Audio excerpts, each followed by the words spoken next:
Pues puedo hablar, si queréis, gracias, de la llamada y la búsqueda, porque gracias, porque las llamadas de Dios son especialmente vivas en momentos de oscuridad como el nuestro. Sin duda que estamos viviendo un momento oscuro.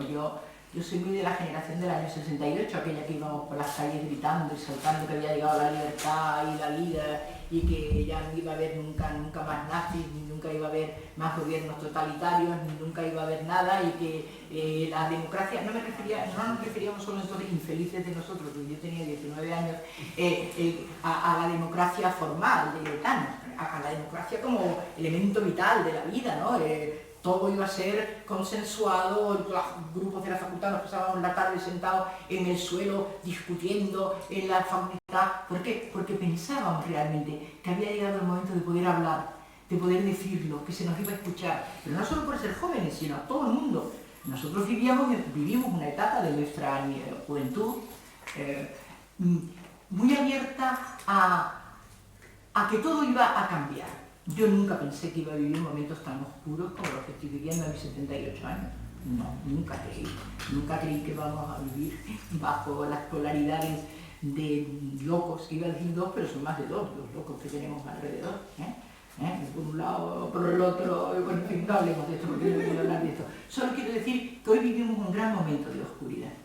En ese momento de oscuridad, Dios no deja de llamar. La llamada se produce. Pero entonces se produce de dos formas. De una manera social, toda esta necesidad que tenemos de los voluntariados, que los países anglosajones tienen mucha costumbre, pero nosotros no teníamos tanta costumbre de voluntariados. Los voluntariados en el mundo anglosajón ha sido siempre muy de voluntariado, reunir grupos para cuidar, hasta para cruzar la calle en Nueva York hay grupos de madres que se ponen allí paradas en medio de Nueva York y hacen una especie de voluntariado para cuidar eso. La primera vez que yo fui a Nueva York me hizo muchísima gracia, hace muchísimos años. Es decir, hay una parte de responder a la llamada que es eso que se llama ahora solidaridad. Solidaridad que para el místico auténtico es caridad perfecta, como dice Juan. Es decir, es caridad perfecta. Es decir, hay que buscar aquello que nos lleve a amar al otro igual que a ti, no más que a ti, que es otra cosa que no nos han enseñado muy bien, sino como a ti, pero como a ti sabiendo que darías la vida por esa cosa que amas. No digo ya una madre por un hijo, por un amante, por un amado, sino por otra persona que la va a pillar el coche. Das la vida, es decir, caridad perfecta significa entrega absoluta del amor sin porqué. Beatriz de Nazaret, una gran beguina, decía que el amor es siempre sin porqué.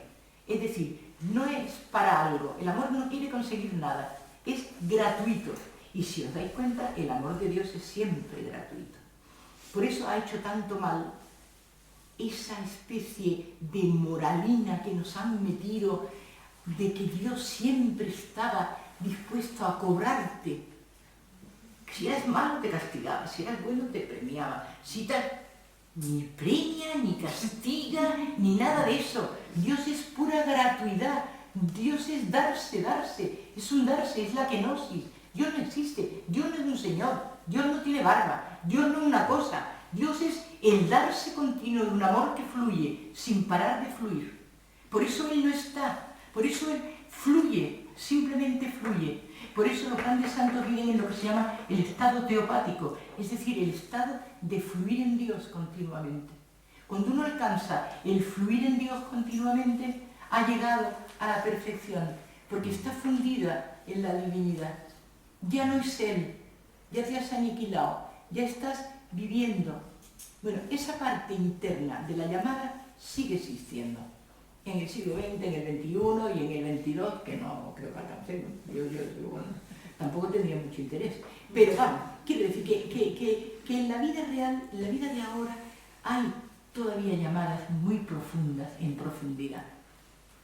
Y luego está esa otra llamada social que implica el compromiso que tenemos por cambiar la sociedad. En mis tiempos, aquello principio se llamaba el compromiso temporal, que pusieron de moda los jesuitas. Yo soy de formación muy jesuítica, y el compromiso de América Latina, y yo tenía un montón de amigos que se fueron a América Latina, a Nicaragua, claro. Entonces, en los años 60, estoy hablando de la América Latina, de la libertad, de la búsqueda. Bueno, pues eso sigue existiendo de otra manera. Es decir, existe un compromiso temporal, puesto que estamos en este terreno, en esta tierra pequeñita, este planeta azul tan precioso y tan pequeño, que debemos de amar, y debemos de amar a sus árboles y sus flores, pero también a sus gentes, porque nos cuesta mucho más querer a las gentes que querer a las flores. Yo no lo digo con rintintín, a mí me encanta la naturaleza.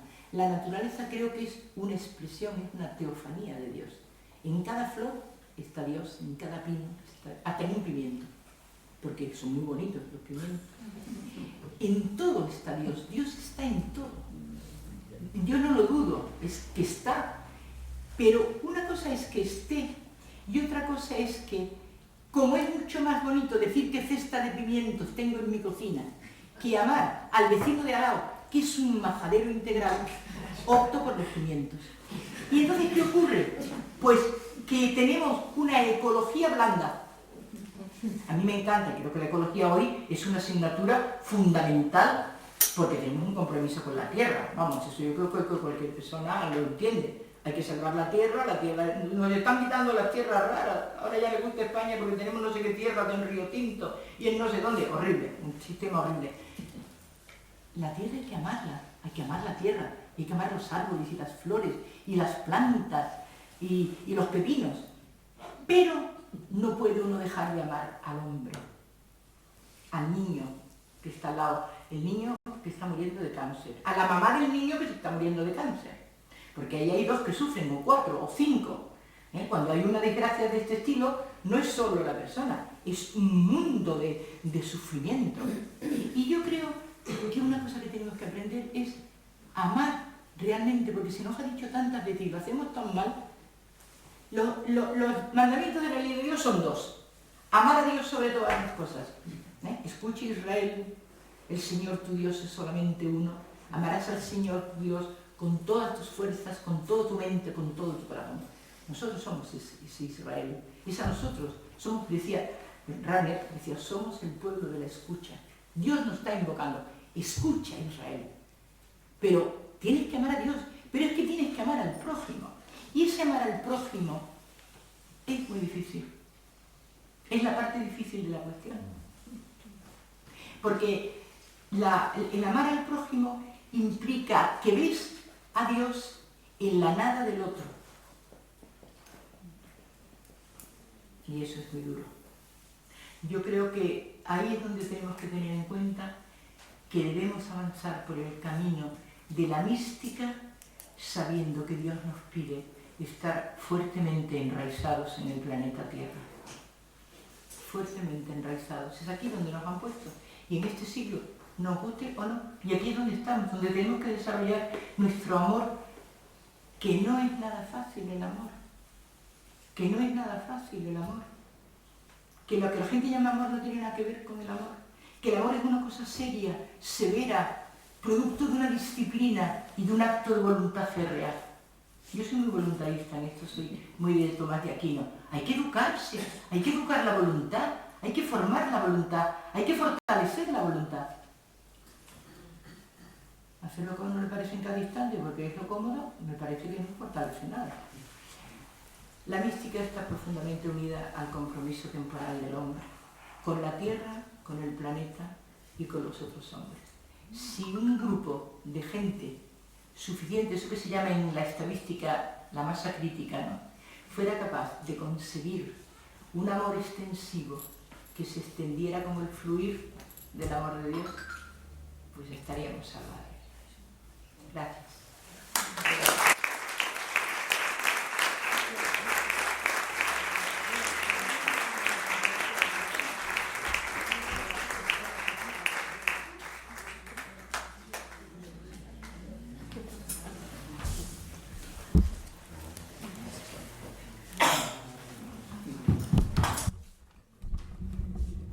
Bien, ahora empieza el momento de diálogo con ella.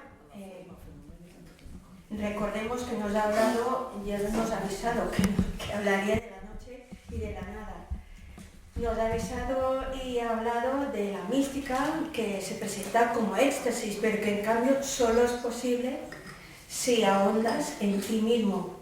Ha mencionado a San Juan de la Cruz con el nada, nada, hasta 6 veces. 6 veces lo Nada. dice. En la nada nos has dicho que hay tensión de lo inalcanzable que está en cada uno de nosotros. En cada uno de nosotros. Por lo tanto también vosotros, ¿no? Todos. Pero siempre dentro, y ha de haber una conciencia de mí, de esa pequeñez. Nos ha hablado de la teología hay dos caminos, el catafático, el de la razón, o aquel que no empieza a subir el monte Sinai. Nos ha hablado de Gregorio de Niza y de la relación entre lo que estás haciendo y lo que te es dado. Nos has hablado de la distancia en el anhelo que Dios nos pone. El no saber es un fundamento de la vida mística. Has insistido, el no saber. Agnosia, en griego. Que Dios se esconde y que esa búsqueda siempre será a oscuras. Nos has mencionado, por ejemplo, a Nishitani como verdadera religión, aquella que se convierte el hombre en vacuidad. Que es capaz de percibir la vacuidad, que es capaz de percibirlo. Y por eso decía él, Nishitani decía que eso es la verdadera conversión. Es decir, el hombre que es capaz de percibir esa vacuidad, la realidad.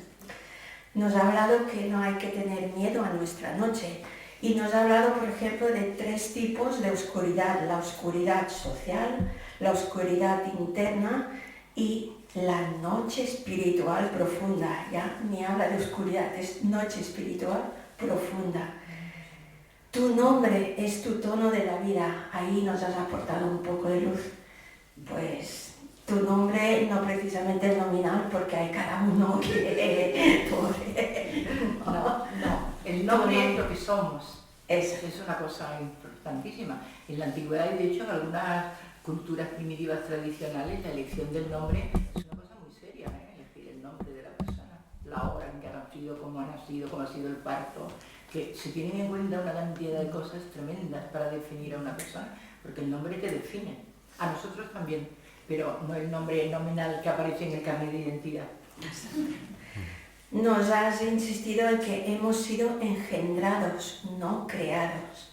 Y ahí esa responsabilidad y compromiso con Dios, luz, fuente, manantial. Nos has hablado de la mística apofática, es decir, la mística del no saber.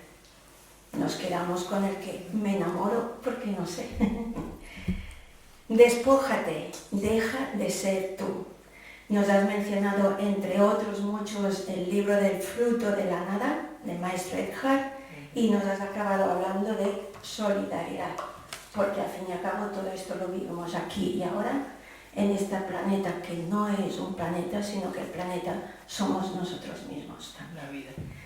Preguntas. Has hecho un resumen precioso, Si hubiera sido yo profesora, que bien lo ha resumido.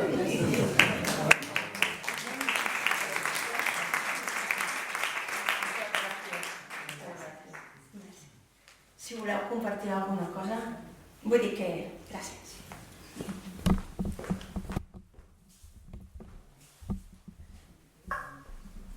Cuando has hablado de la noche oscura y cuando en esa noche oscura ya dejas de vivir, ¿qué pasa si mueres durmiendo?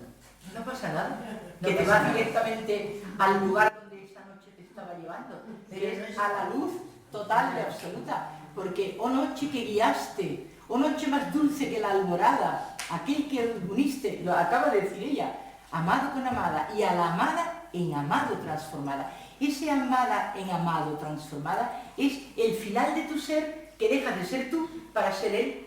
Es como esa poesía tan bonita de Rumi, donde la mariposa se va acercando a la vela, se va acercando a la vela, y cuando llega a la vela, ¿qué pasa? Desaparece en la vela. Pero al desaparecer en la vela aumenta. ¿Por qué? Porque se ha creado con el ser de aquello que se ha aniquilado en él. Eso es lo bonito de eso de aniquilarse en la vela. Te aniquilas, pero aumenta la vela, aumenta la luz, porque tú has contribuido con tu aniquilación a la vela. Si te mueres en una circunstancia de oscuridad, como le pasa a Teresa de... Parece que está comprobadísimo, Teresita del Niño Jesús o Teresita de Lisieux. ¿Qué vamos a pensar de la santidad de Teresita de Lisieux? No podemos ni dudarla. Por lo tanto, ha llegado a la luz. Es una forma de llegar a la luz. La noche oscura. La noche oscura, sí. Pues muchas gracias. A ti. Gracias.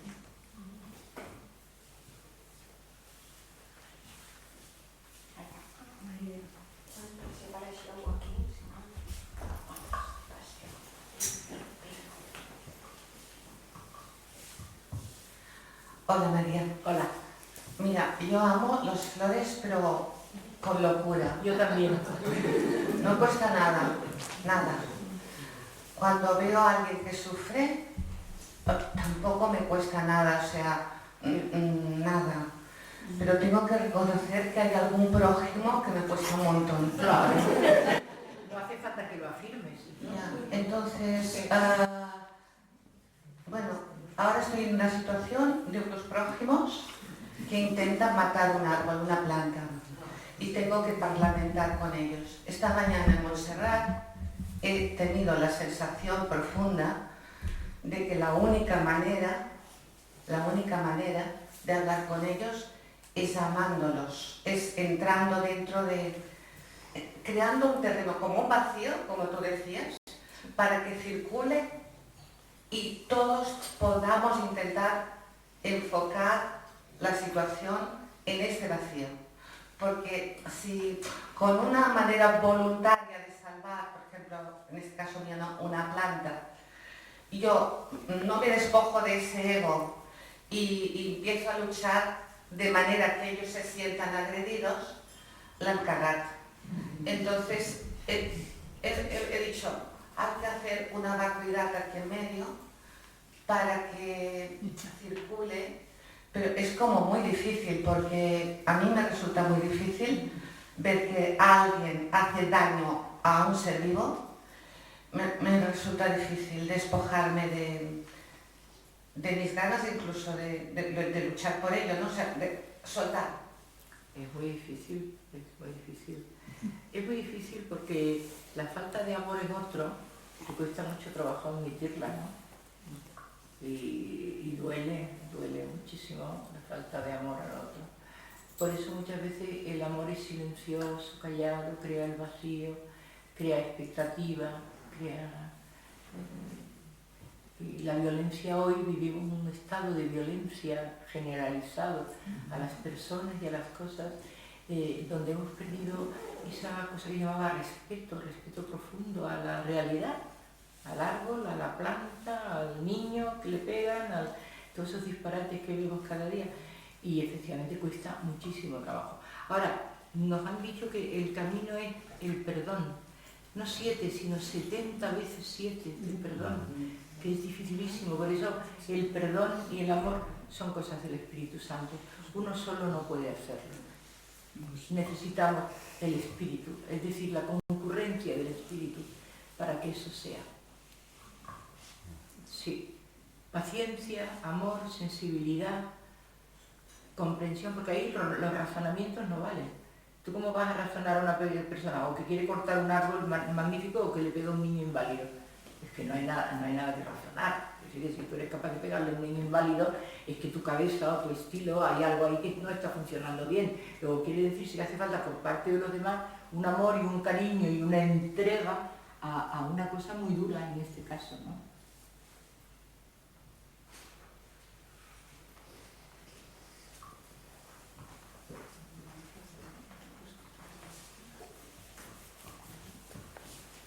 Hola, buenas tardes. Hola. Yo tengo curiosidad por ver cómo me ayudas a responderme una pregunta que me hago y que en el grupo que estamos de trabajo pues ha salido, ¿no?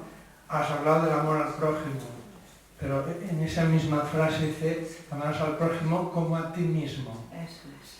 Y la pregunta que me hago es ¿por qué nos cuesta tanto amarnos a nosotros mismos? También. Y quería un comentario de tu parte. ¿Por qué nos cuesta tanto amarnos a Pues yo nosotros creo mismos? por una mala formación moral, porque en vez de decirnos que nos teníamos que amar a nosotros mismos, era como que había que amar más que a ti mismo. Eso ya lo hacen los grandes santos, los grandes espíritus, los que aman más. Pero amarte como a ti mismo, que es lo que dice el Evangelio, y lo que dice cualquier tradición seria lo dice, eres tú el modelo, es que tienes que amar porque tienes que respetar tu ser íntimo, lo que eres realmente. Y para eso es volver a recuperar la dignidad de ser humano. Estamos perdiendo mucho el concepto de dignidad. Yo no oigo a nadie hablar de dignidad. Y la dignidad es una cosa importantísima, porque si tú tienes sentido de tu propia dignidad, te costará mucho romper la dignidad del otro o no comprender la dignidad del otro. Hay que amarlo hasta el punto en que seas digno, tú de él y él de ti. Estoy hablando en términos genéricos, de un grupo de personas con respecto a una idea, de un grupo... Es decir, hace falta la aceptación de una dignidad, que es la que perdona, la que ama, la que quiere y la que recibe el amor y la que lo da. Es decir, que no... Lo que pasa es que muchas veces nos han educado, muchas veces, en amar más al prójimo que a ti mismo. Y eso ha traído como consecuencia un mal entendimiento del tema amoroso, ¿no? Es verdad que hay santos, inmensos santos. Por ejemplo, mi madre tuvo 12 hijos, cada 14 meses en mi casa nació un niño. Yo tengo 12 hermanos. Soy la mayor de 12 hermanos. En realidad tuvo 14, porque se murieron 2 gemelos. No he visto a mi madre jamás salir fuera de sí. Nos ha educado, nos ha mimado, nos ha querido, nos ha atendido. Era una persona entregada absolutamente al resto de los demás. Ella nunca se cuidó a sí misma. Ahora cuando nos reunimos, ahora ya somos todos mayores y viejos, ¿cómo hizo esto? Lo pongo como un ejemplo inmediato de la santidad cotidiana, que es amar a otros por encima de ti mismo. Eso lo hacen casi todas las madres que yo conozco. Pero el amor verdadero es amar al otro en su dignidad. Y así tú mismo pones en juego tu propia dignidad. ¿Cuál es tu dignidad? ¿Cómo te sientes tú por dentro? ¿Qué valores tienes que merezcan la vida, dar la vida por ellos? Y cuando tú encuentras que esos valores que merecen la vida, dar la vida por ellos, te das cuenta de lo mucho que vale la vida del otro. ¿Sabéis? Lo que importa es amar al otro, igual que a ti, no más que a ti, ni por encima de ti. Si tenemos conciencia de nuestra propia dignidad, de nuestra propia llamada, vamos empezando a entender muy bien cómo son los demás y dónde están los demás y cuáles son las llamadas de los demás. Pero claro, amarse a sí mismo tampoco es fácil, porque no nos han educado claramente a ello. La equivocación con el ego y con el egoísmo es muy sutil. Amarte quiere decir que eres capaz de respetarte y tenerte en cuenta, pero que eres capaz de prescindir de ti cuando el otro te necesita. Prescindir de ti cuando el otro te necesita. Y eso hay que educarse. Vuelvo a la voluntad. Hay que educar la voluntad para saber prescindir de ti cuando otro te necesita. Sin perder tu dignidad. Sin perder nunca la dignidad. Y la culpa. Sí, esa es otra. Es un tema terrible y eso ha tenido mucha culpa de nuestro sentimiento de culpa, la malísima interpretación que ha hecho el mundo católico del tema de la culpa. Y el tema de la culpa lo hemos mamado, lo llevamos dentro, el tema del pecado, como si ficar fuera tan fácil. El pecado es una cosa gordísima. El pecado es romper el orden del universo en el mundo, es romper la voluntad de Dios, es ir contra. No que yo fuera a comulgar sin manga, me negaron la comunión por ir sin manga a comulgar. Caramba, con el cura. Quiero decir con esto que no tenían el más mínimo sentido de lo que era el sentido de la realidad del pecado. Y cuando uno desproporciona el pecado y convierte en pecado cualquier nimiedad, el tema de la culpa se hace terrible porque te crían con un sentimiento de culpabilidad difuso y confuso, las dos cosas, difuso y confuso. Ahí no sabes bien porque estás siempre pecando, ¿no? Un niño de 8 años, de 9 años, de 10 años. En vez de hablarle a un niño del amor de Dios, A un niño de 7 años. Yo hice la primera comunión a los 7 años, supongo que muchos de vosotros también, ahora lo hacen más tarde. El amor de Dios, que Dios te ama, te quiere y está deseando estar contigo y ha inventado esto del pan y el vino para que podamos estar juntos. Y eso es lo que hay que decirle a un niño de 7 años. No a ver qué pecados tiene usted para decírselo al cura. El niño no entiende ni lo que es el pecado, ni lo que es nada de nada. Hemos hecho mucho mal con el tema del pecado y de la culpa, muchísimo. En cambio, las grandes responsabilidades sociales y culturales y humanas, eso no se nos explica. Eso no se nos explica. O sea, es que hay una disparidad del sentimiento de lo que es pecado, ruptura con el orden establecido de Dios, que eso es el pecado. Y todas las estupideces de las que nos hemos confesado, yo ya no me confieso. ¿Para qué voy a confesar? Porque si usted lo que estaba deseando oír de mí es que diga sandeces, pues yo no le voy a decir más sandeces. Yo me confesaré con aquella persona que sepa de qué grado de realidad mía interna estoy hablando yo. Y si usted no está a la altura, pues lo siento mucho. No, lo digo en serio completamente. Yo la última vez que me confesé con un carmelita, íntimo amigo mío que ha muerto de ELA, porque era un santo. Era un santo. Bueno, todo lo que he dicho yo, pero en exagerado. Él era un... Y por eso me confesaba con él, porque claro, él entendía lo que yo le estaba diciendo. Pero si tú vas que le dices al cura, he puesto triste al Espíritu Santo, el cura te mira y dice, esta niña viene de otro planeta, pues claro, que no se ha enterado de nada. La culpa es muy mala, muy mala. En Andalucía diríamos muy mala, muy mala, muy mala. 7 veces muy mala. 7 veces muy mala. Nada, 7 veces muy mala. Muy mala. Gracias, 7 veces María, gracias. Me tengo que ir, Gracias. se me va el ave. Me Sí. encantaría quedarme, pero mañana tengo que... Tenemos a María habiendo hablado de la oscuridad justo hoy que ha habido un eclipse de sol, por lo tanto la oscuridad no siempre invade la luz. No. Y en todo caso, si llega, será para que la vacuidad sea Muchas alcanzada. gracias por Gracias, oírme María. con tanta paciencia. Gracias.